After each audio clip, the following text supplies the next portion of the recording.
I'm here again, and I'm going to be dealing with the story about the antiquity of the Jews, and I am going to be talking about Noah, and I am going to be talking about the ark, and that is why I have this picture here. Now I'm going to move up out of the way so that you can see this picture, okay? And the picture that you see there is a picture of the ark. And the ark has been located. And I know it's a lot of you who do not believe that the ark, Noah's ark especially, you believe it didn't never exist. But what I'm going to tell you is this. For those of you naysayers and say, oh no, that's a bunch of baloney, that's a fable, I want you, if you get a chance, or those of you who are really concerned and you are into your searching, this here location is in Mount Ararat, and it is on the site called Durupinar, which is Durupinar, which is in eastern Turkey. And if you go there, you will find that it is located and situated on a mountainside, and it slopes. And the front end is about 6,350 feet elevation, okay? So, and it is also located 6,300 feet above sea level in the mountain valley surrounded by a higher mountain. So if you want to get a chance to see where the ark landed, here it is. And so if you get an opportunity to take a trip or get someone to take you in a small plane so that you can go here and walk upon this mountain and investigate this particular site yourself, feel free to do so. And those naysayers, let them keep naysaying, because it's only for those who wish to believe. In the meantime, let me move on, and I'm going to tell a story. So my story actually is dealing with the flood, and it's also dealing with Noah and the ark. So I will start here. And this is from the Antiquity of the Jews, okay? And it says, now this posterity, let me start at the top. It said, concerning the flood, and after what manner Noah was saved in the ark with his kindred, and afterwards dwelt in the plains of Shinar.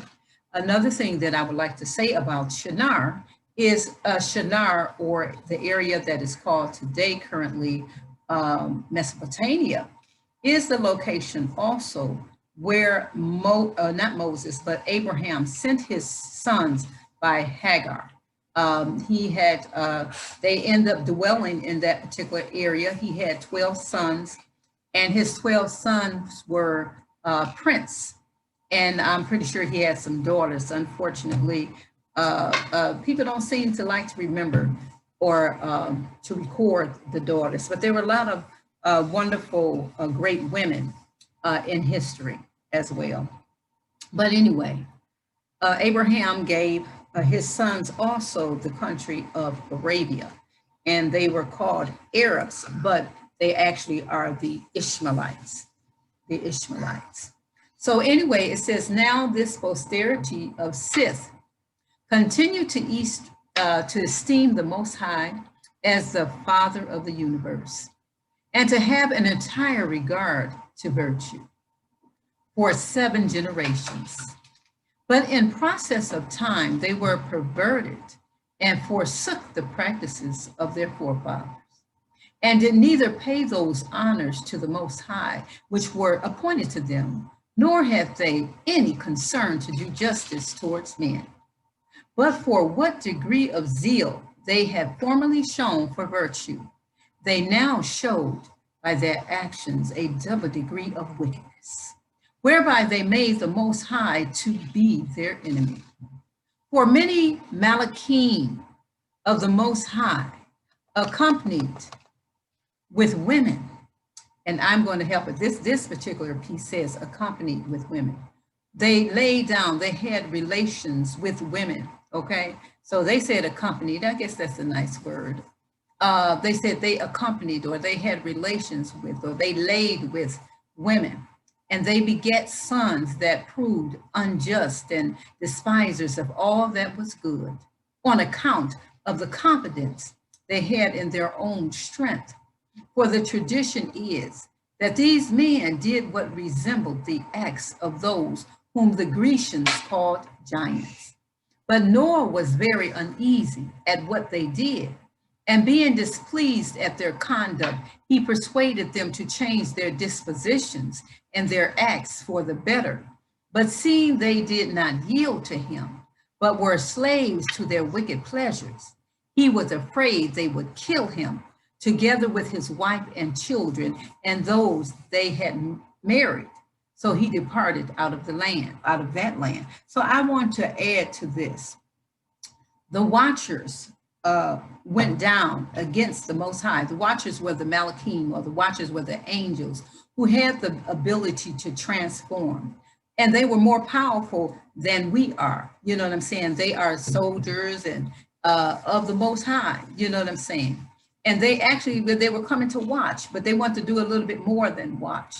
And they transferred themselves into human form and they laid with women. Well, anyway, they birthed a giant, meaning that they birthed something that was malignant, because the Father had commanded that we are not to mix seed. We are not to mix any seed with that seed that it is forbidden to mix with. So what happened?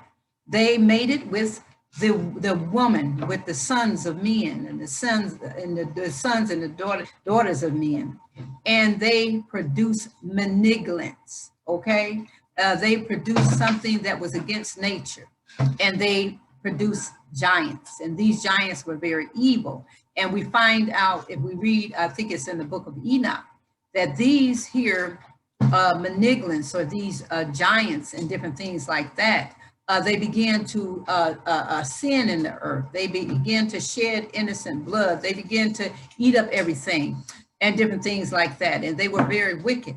And because they were part human and they were part angelic or whatever, they were not able to, once they died, they were not able to leave the earth. They and their spirits end up staying in the earth, and they became evil spirits. And as evil spirits, they also instigated and caused men to live very wicked lives. Okay, and let me move on. It says, now when the Most High loved this man, which was talking about Noah, he loved Noah because of his righteousness. Yet he had not only condemned those other men for their wickedness, but determined to destroy the whole race of mankind. Okay, and to make another race that should be pure from wickedness, and cutting short their lives, and making their years not so many as they formerly lived, but 120 only. So this is what the Father did. He was tired, but he loved Noah. And so he yet not, again, I'm going to repeat that. It said, yet he not only condemned those other men for their wickedness, but determined to destroy the whole race of mankind, and to make another race. You see that? To make another race that should be pure from wickedness, and cutting short their lives, and making their years not so many as they formerly lived, but 120 only. Because before this particular time, men lived like 800 and 900 years before they died. But he had to cut that number, because you see what would have happened, you know. And so it said, he turned the dry land into sea, and thus were all these men destroyed.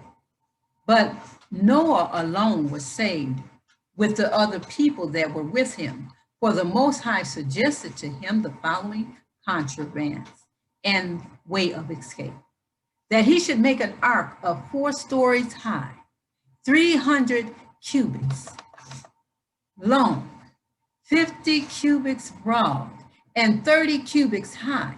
Accordingly, he entered into the ark, and his wife and sons and their wives. and put into it not only other provisions to support their wants there, but also sent in with the rest all sorts of living creatures, and the male and his female, for the preservation of their kind, and all others of them by seven. Now this ark had firm walls and a roof, and was braced with crossbeams, so that it could not be in any way drowned or overborne by the violence of the waters. And thus was Noah and his family preserved. Now, let me roll this back down again, because I'm trying to read off of the screen as I go. So it said, now he was the 10th from Adam, and being the son of Lamech, whose father was Methuselah, he was the son of Enoch, the son of Jared, and Jared was the son of Malaleel, which is Malaleel, who with many of his sisters were the children of Canaan, which is Cain. So we're talking about Cain, Cainan, Canaan, the son of Enos, Enos. Now, Enos was the son of Seth, Seth, the son of Adam. It said this calamity happened in the 600th year of Noah's government. In the second month, called by the Macedonians Dius, which is Dius, but by the Hebrews Marcheshwan, which is Marchesuan. For so did they order their year in Egypt. But Moshe appointed that, Moshe is what they call in America Moses. But anyway, it said, but Moshe appointed that Nisan, Nisan, which is the same with Xanthicus, which is Xanthicus, should be the first month for their festivals, because he brought them out of Egypt in that month. So that this month, being the year as to all the solemnities they observed to honor the Most High, although he preserved the original order of the months as to selling and buying and other ordinary affairs. Now he says that this flood began on the 27th, the 27th, 17th day of the aforementioned month.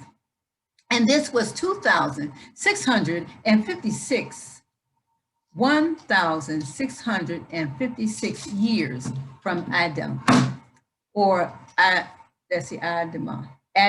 In some places it says Adamah. Here it says Adam, the first man, and the time is written down in our sacred books, those who then lived having noted down with great accuracy both the births and the deaths of illustrious men and women. For indeed, Seth was born when Adam was in his 230th year, who lived 930 years. Seth begat Enos in his 205th year, who, when he had lived 912 years, delivered the government to Canaan, which is Cainan, his son, whom he had in his 190th year. He lived 905 years. Canaan, when he had lived 910 years, had his son Malaleel, which is Malaleel, who was born in his 170th year. This Malaleel, Malaleel, having lived 895 years, died, leaving his son Jared, whom he begat when he was in his 165th year.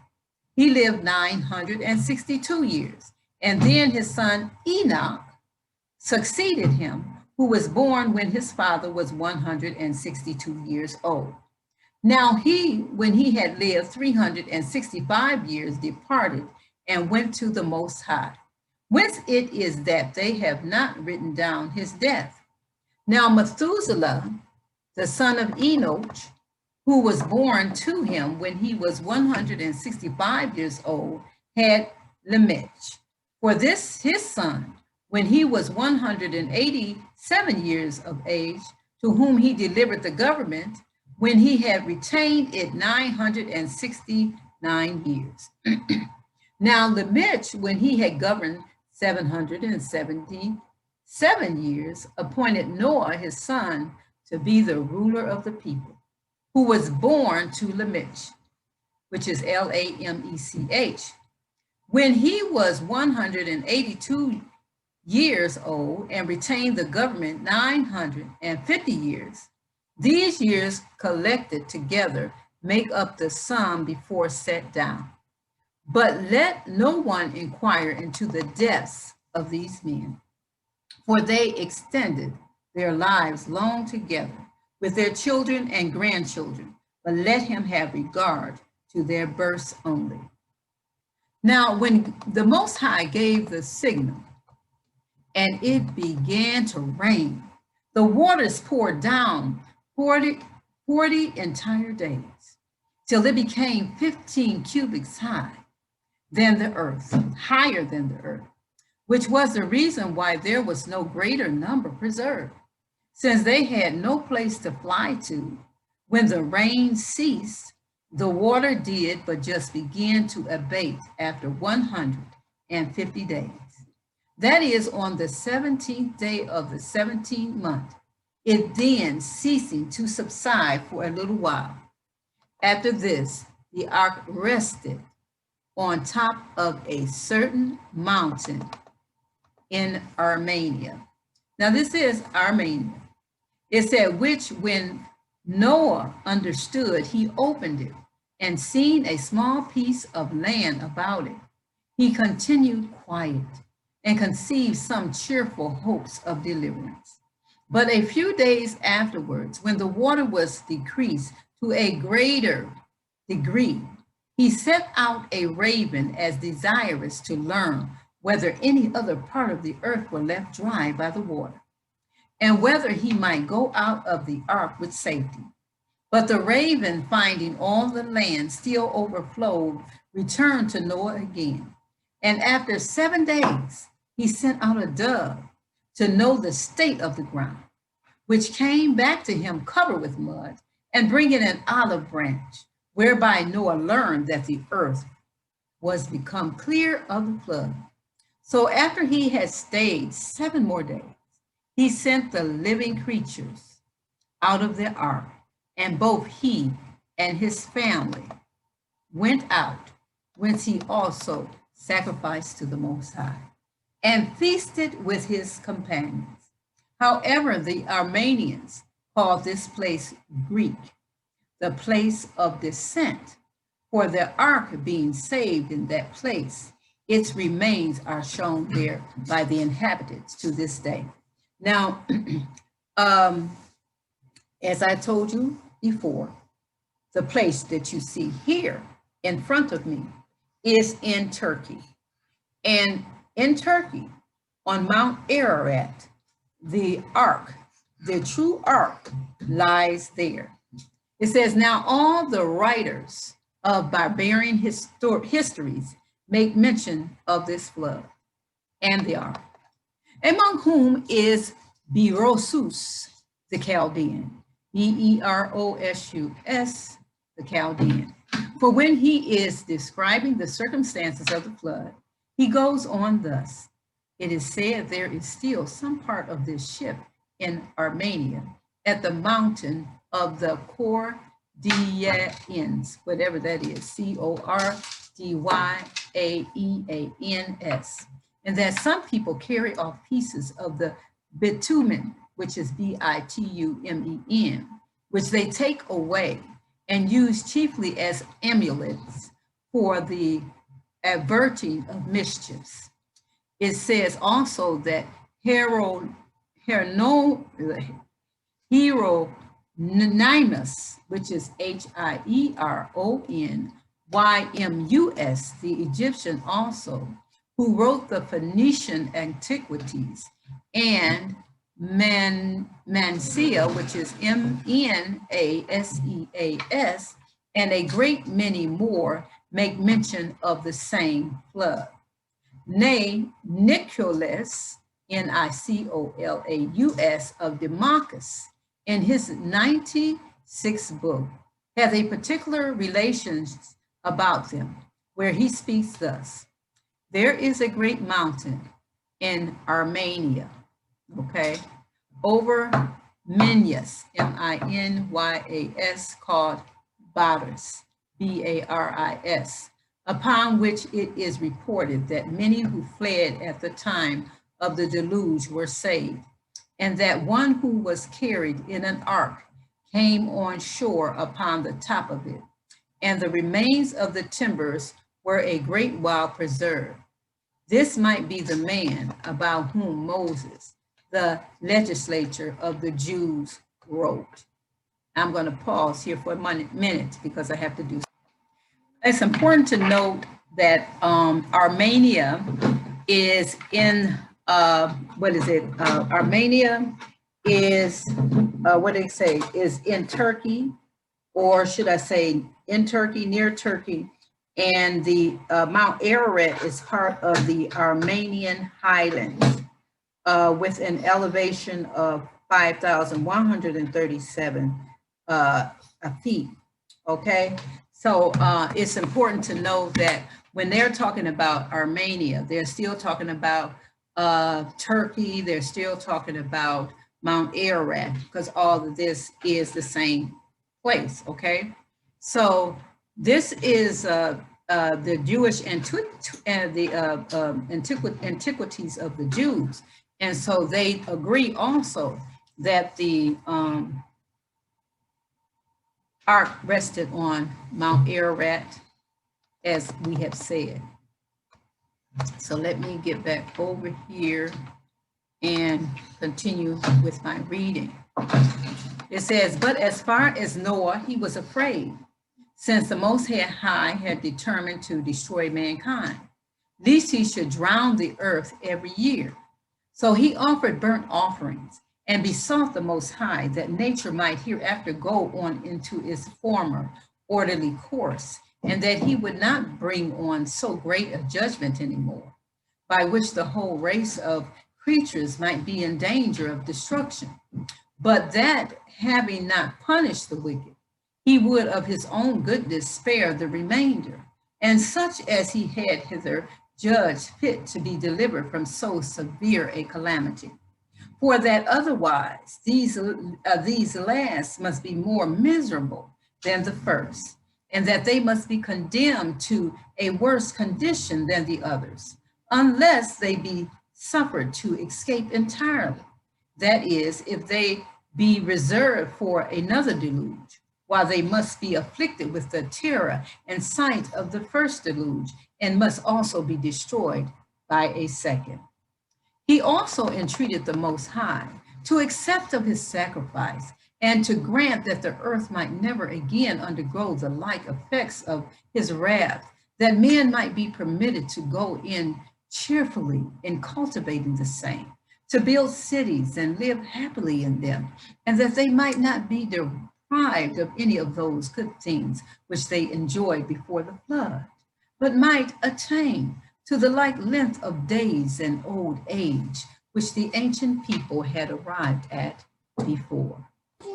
As usual, when you pause, you have to, when you stop, a lot of times you might forget your place. And I have to admit that while I was pausing for a while, I did forget my place. So I'm going to read what I probably already read a few minutes ago. And I'm going to start right here. And it said, he also entreated the Most High to accept his sacrifices, and to grant that the earth might never again undergo the like effects of his wrath, that men might be permitted to go on cheerfully in cultivating the same, to build cities and live happily in them, and that they might not be deprived of any of those good things which they enjoyed before the flood, but might attain to the like length of days and old age, which the ancient people had arrived at before. Now, when Noah had made these supplications, the Most High, who loved the man of his righteousness, granted entire success. The Most High also commanded them to send colonies abroad for the through peopling of the earth, that they might not raise sedition among themselves, but might cultivate a great part of the earth and enjoy its fruits after a plentiful manner. But they were so ill instructed that they did not even obey the Most High, for which reason they fell into calamities and were made sensible by experience of what wrong they had been guilty for. When they flourished with a numerous youth, the Most High, managed them again, send out colonies. But they, imagining the prosperity they enjoyed, was not derived from the favor of the Most High, but supposing that their own power was the proper cause of the plentiful conditions that they were in. They did not obey the Most High. No, they aided to their own disobedience to the divine will. The suspicions that they were therefore ordered to send out separate colonies, that being divided asunder, they might the more easily be oppressed. Ain't that something? So they're going to do it their way.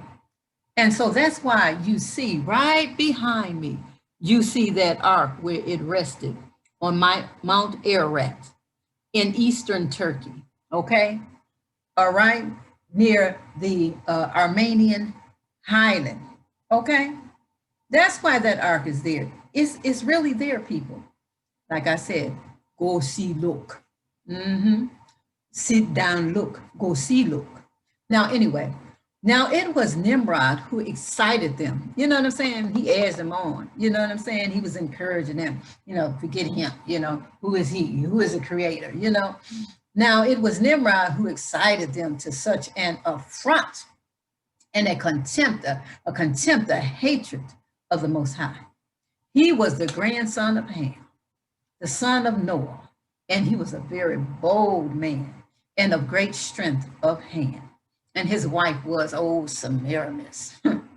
He persuaded them not to ascribe to the Most High, as if it was through his means they were happy, but to believe that it was their own courage which procured their happiness. Isn't that how it is? These men who try to rule over you, they act like they own the whole earth. They act like it belongs to them. They'll soon see, you know what I'm saying? In days to come, they'll find out who the power is. They'll find out who was the great host. Okay, they gave to all and not to them. Just, it didn't just give anything to them. They took what they got. But let me tell you something. They will have a what? They will have a rude awakening. So anyway, so it was this old Nimrod. He also gradually changed the government into tyranny. What are we going through all over the earth? Governments that are tyrannical. Nimrod, he was tyrannical. And it said, as it was in the days of Noah. Who lived in the days of Noah? Nimrod. As it was in the days of Noah, so shall it be in the days of the coming of the Son of Man. Don't you see things are going back to where it was in Noah's day? Anyway, I shall stop there and I shall continue. He also gradually changed the government into tyranny, seeing no other way to turning men and women from the fear of the Most High, but to bring them into a constant dependence on his power. Now, when we talk about tyrannical, meaning that he forced them by threats and every other kind of conceivable thing that he could to turn them away from the fear of the Most High and bring them under his constant dependence of his power.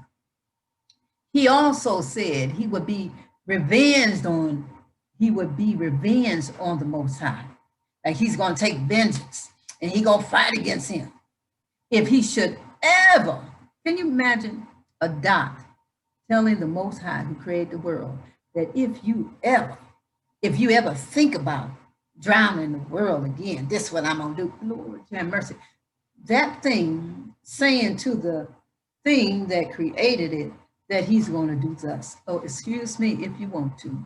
Now, if you want to, anybody, go ahead, talk the talk.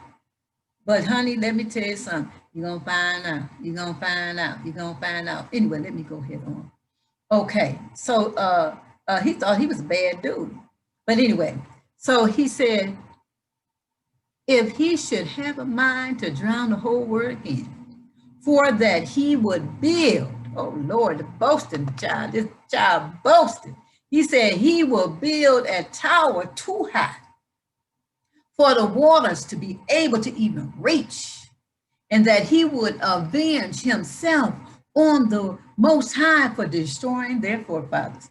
Now, I have read also in other accounts that he said that he was going to build a tower up into the heavens, and he was going to go and he was going to fight against the Most High.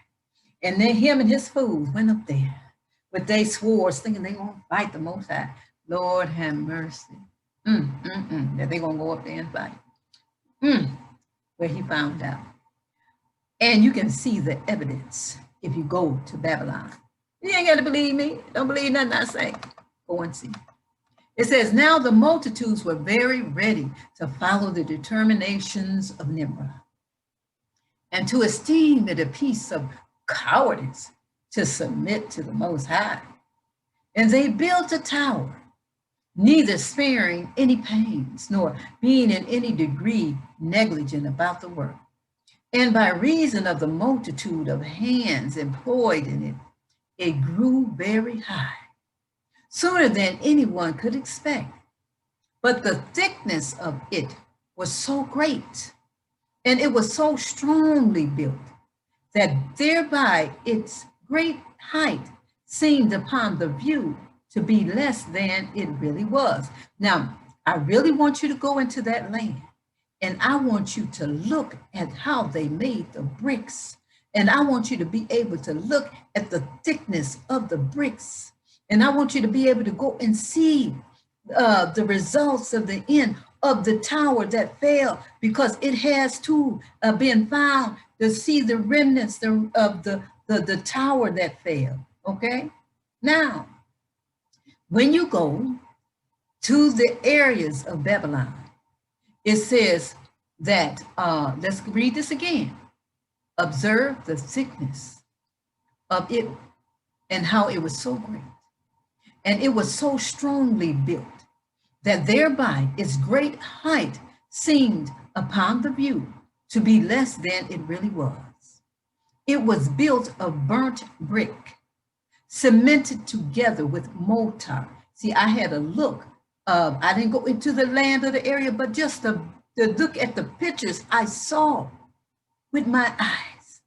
It says, so they were cemented together with mortar, made of bitumen, bitumen, that it might not be liable to admit water.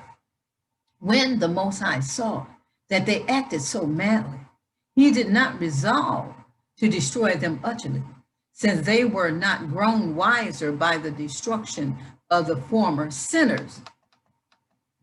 But he caused a tumult among them by producing in them diverse languages, and causing that through the multitude of those languages.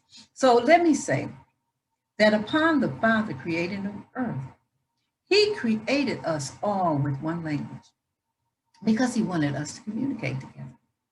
But because of their wrath and their hatred of him, and they're going to try to think that they're going to put a tower together, come fight me. Okay, I'm going to show you. So he divided the nations, divided the people into 70 nations with 70 different languages. Okay, let me go on. Let the story tell the story. Now, it says, and causing that through the multitude of those languages, they should not be able to understand one another. The place wherein they built the tower is now called Babylon, because of the confusion of that language. And we're talking about Babylon. Where are we talking? We're talking about it in the region of Mesopotamia. Come on, let's get it right. Okay. Iraq, Iran, or whatever. Come on, we're talking about over here. We're talking over there in the area where the Chaldeans were, okay? It says, because of the confusion of the languages which they readily understood before. For the Hebrews mean by the word Babel means confusion. They couldn't understand one another. What are you saying? Okay, remove that brick. Can you imagine? How you gonna finish something? I don't even know what you're talking about. But anyway, they had some confusion.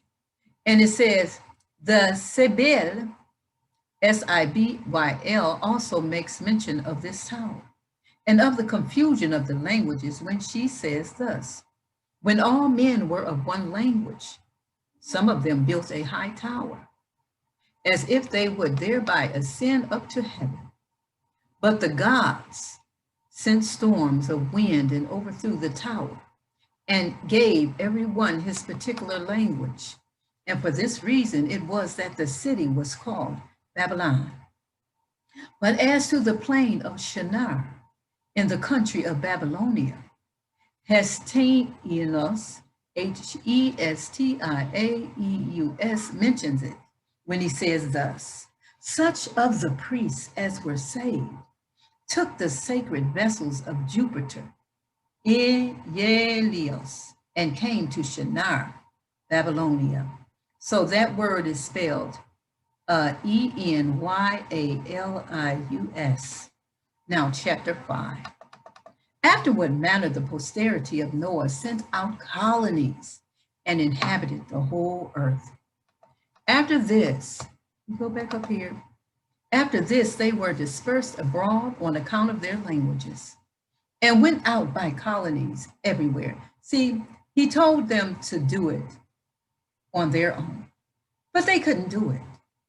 But when he destroyed the tower and he stopped the work of the tower by confusing their language, guess what?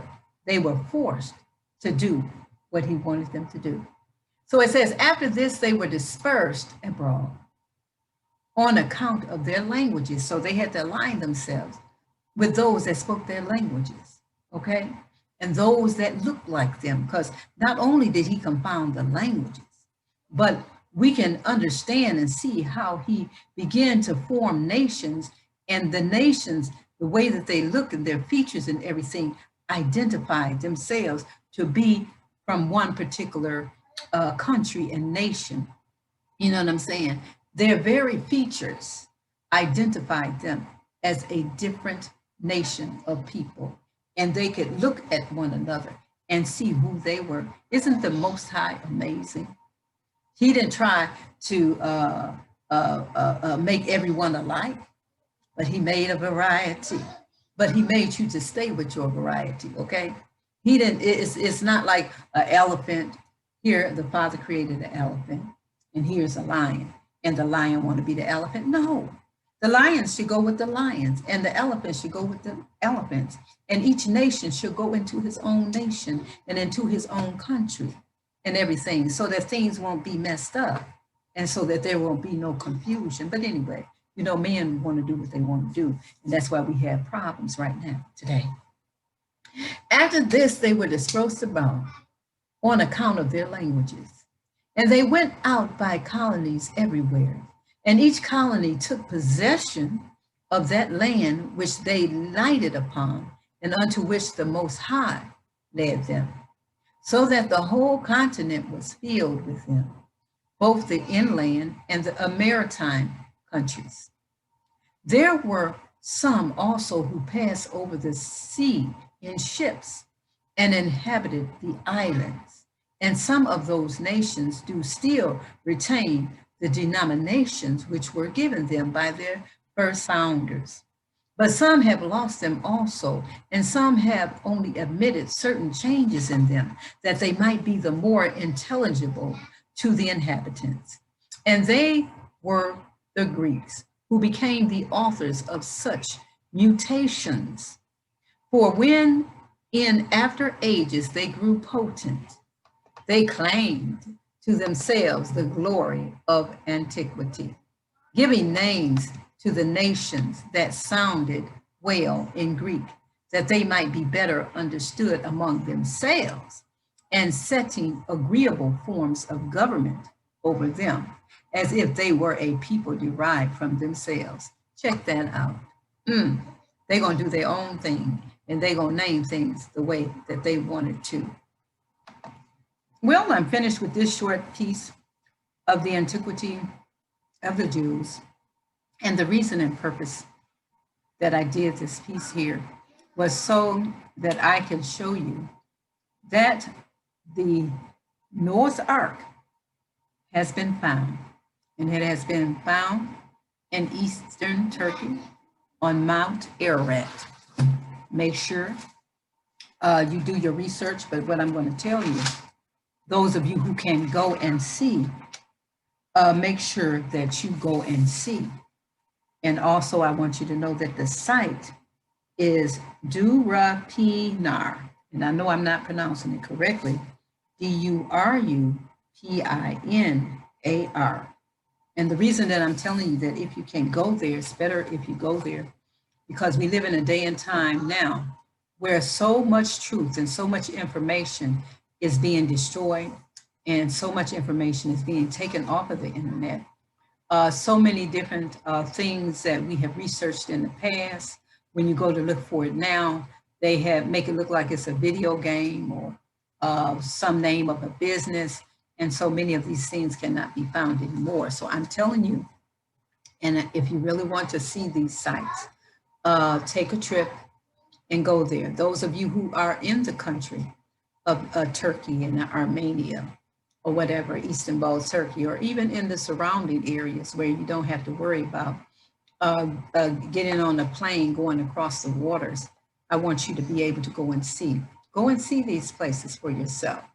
And don't listen to people because they're in power and they want to tell you, oh, that's false. You know what I'm saying? False news. Go and see for yourself, because it's not me that's got to prove anything to you. It is important that you prove these things to yourself. Noah's Ark did exist.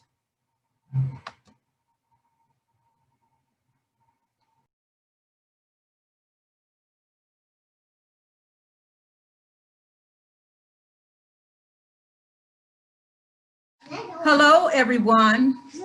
I am here and I have something to talk about today. And what I want to talk about today is I want to talk about Noah's Ark, because so many people say, oh, that was just some fable. Well, I want to share with you that the picture that you see behind me, and I'm going to move out the way for a moment so you can see that the picture that you see that's standing behind me is a picture of the ark, the actual ark. And I'm going to tell you a little bit of information about where this site is, just in case you have the wherewithal or you're able to travel to this particular area in Turkey. You will find this ark on Mount Ararat. And so I need to give you a little bit of details, just in case you can get maybe somebody, a tour guide, or maybe you can be able to get somebody that can take you to this location by airplane and be able to see where the original Noah's Ark landed on Mount Ararat. Now, the thing about it is that the wood, due to the snow and the cold and all of these different things and the various different minerals and deposit within the earth itself, cause the wood to what they call petrify. So the wood, when wood petrifies, it turns into a type of stone. And if you go to, Turkey, and I believe it's in Istanbul, Turkey, if I'm not mistaken, and the name of the site is the Durupinar site in Eastern Turkey, and that is spelled Durupinar. And there are markers that were placed there in order there were markers that were placed, and they were able to get a good reading with that marker and found out that the ark was made out of raw iron, aluminum, alumina, metal, rose alloys, and other different types of material. Also, the location of the mount on Mount Ararat, Ararat, it is located at 6,300 feet above sea level and in a mountain valley surrounded by a higher mountain. Okay, it says also it was situated on a mountainside and it slopes. The front end is about 6,350 feet elevations, while the lower end is at what is it? Well, the lower end is at, I think, 6,300, whatever. But anyway, this is, and I guess the length or width of it is exactly 300 Royal Egyptian cubits. So they say that Noah's Ark did not exist. Well, I beg to differ with that. I beg to argue that Noah's Ark did exist. And I am saying that this here, what you see over time, is Noah's Ark. And they had also had many people to come and to investigate this particular location and also the ark. So like I said, all you doubters out there, and there are many of those doubters out there, go see for yourself. If you don't have to believe it, be one of those characters that have to be there. You got to see it to believe it. But I say go and do it. And the other reason why I am showing this particular picture in this video, and I will move back again. I wish I was there, see. I wish I was there, but I'm not. But anyway, is because I am going to read some more from the book regarding the division of the nations. And I'm going to add a little bit in there about the Tower of Babel. And, you know, I guess the reason the people had gotten so bad and the earth was flooded. Now, you don't have to believe that. I'm not here to force you to believe anything at all. You don't have to believe any of it. Matter of fact, you can think it's all hogwash. Well, that's truly up to you, because the Most High gave you a mind of your own to believe what it is that you want to believe. So I'm not forcing anything on you. But I will tell you that the individuals who will receive this word and will receive this truth and who are willing to go out and see if this thing is true, they're going to do it. And those that have no even care or concern and believe it's a bunch of hogwash, they will continue to think it's a bunch of hogwash. So you have that, right? That is your will. Do as you will. And I'm telling you, whatever your choices are in life, in the end, you'll have to be the one to give an account of it. So anyway, I'm going on and I'm going to talk about the Tower of Babel. Everybody's talking about Babylon. I even have the pictures that I have shown of the ruins of Babylon. Apparently, the United States thought it was very great because the soldiers went over there and they began to take a lot of stuff out of the ruins of Babylon. You know what I'm saying? They took the things. Well, did the things belong to them? Were they Chaldeans or whatever? Did they have a right, really, to take those things? But they did. Anyway, I'm going to read from the Antiquities of the Jews by Josephus Flavius concerning the Tower of Babylon and the confusion of the tongues. And we're going to start at 1 on that part. It said, now the sons of Noah were 3, Shem, Japheth, and Ham, born 100 years before the deluge. Now there could have been other people there, but you know, there's so many things to read. But let me get back to here because I'm always jumping in. But I'm going to read what he has here.